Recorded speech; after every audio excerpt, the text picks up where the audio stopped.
Waktu terus berjalan dan berubah. Hari ini tidak sama dengan kemarin, besok juga tak akan sama dengan hari ini. Meskipun hari dan bulan sama, tapi situasinya akan berbeda. Meskipun juga setiap hari selalu ada pagi, siang, sore, malam, lalu pagi lagi, tentu saja kondisinya berbeda. Demikianlah Allah mempergulirkan waktu. Allah Subhanahu wa Ta'ala berfirman, "Dan hari-hari itu pun kami pergulirkan di antara manusia." Berkaitan dengan perubahan waktu di kehidupan kita, ada dua hal yang mesti kita lakukan sebagai orang beriman. Pertama, melihat perubahan itu sebagai salah satu ayat atau tanda dari Allah untuk kita fikirkan dan renungkan, sehingga dari proses ini lahir ilmu pengetahuan yang bermanfaat dan membawa maslahat bagi umat manusia. Allah Subhanahu wa Ta'ala berfirman, "Sesungguhnya dalam penciptaan langit dan bumi dan pergantian malam dan siang terdapat tanda-tanda kebesaran Allah bagi orang-orang yang berakal."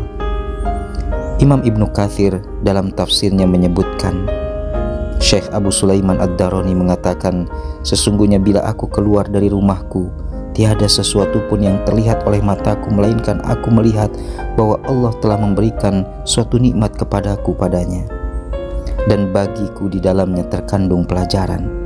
Sementara itu Sufyan bin Uyainah mengatakan, "Fikiran merupakan cahaya yang memasuki hatimu."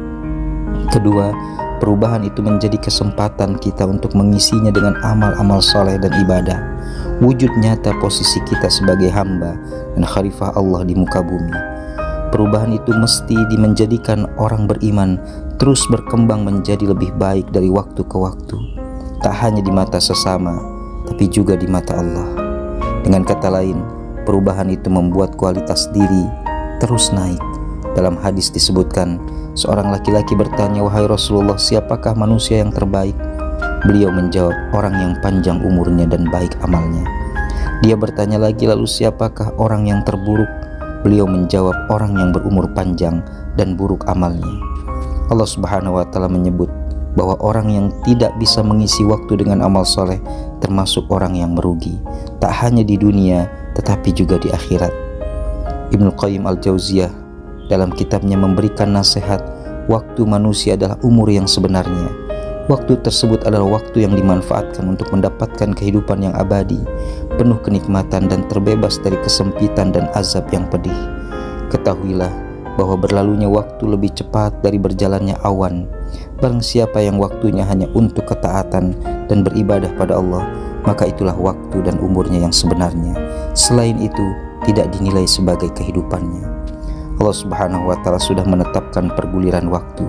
Hari berganti hari, bulan berganti bulan, dan tahun berganti tahun. Untuk manusia, isi dengan amal-amal soleh dan hal-hal yang bermanfaat. Orang beriman tentu saja tak akan melewatkannya dengan hal yang sia-sia atau tak berguna.